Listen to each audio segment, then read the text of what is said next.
On y est. 13 mars 2025.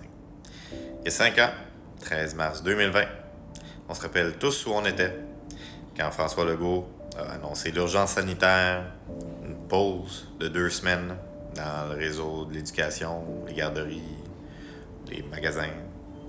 Ça aura duré beaucoup plus que 2 semaines, évidemment. Puis moi, la seule question que j'ai, c'est « Mais vous êtes pas tanné depuis 5 ans d'être toujours en crise? » L'heure n'est pas aux réjouissances on a traversé la pandémie.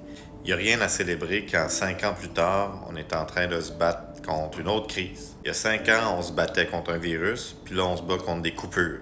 Quand j'ai commencé ma pratique, on avait plein d'idées d'amélioration, plein de projets pour améliorer la qualité, la sécurité des soins, des trucs avec les patients, pour les patients.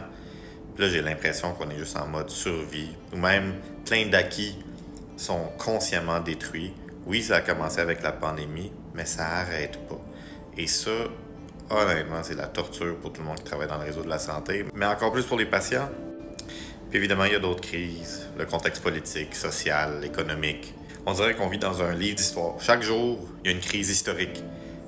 C'est dur sur les surrénales. Mais bon, pour revenir à la pandémie, si les coulisses de la pandémie vous intéressent, si vous voulez en apprendre davantage sur ce qui s'est passé dans le réseau de la santé, je vous suggère fortement de vous procurer mon livre qui s'appelle « Se soigner ». En fait, c'est un collectif artistique qui a été écrit par 13 travailleurs de la santé, des témoignages, mais beaucoup d'œuvres d'art. Ils ont soigné durant la pandémie et après la pandémie, ils ont utilisé l'art pour se soigner. Alors, je pense que c'est quelque chose qui peut faire beaucoup réfléchir, qui peut venir vous chercher profondément. Tous les profits vont à la Fondation Cité de la Santé de Laval et le livre est disponible sur leur site web. Je vais mettre le lien ici. Et bon courage en cette journée, puis les prochaines.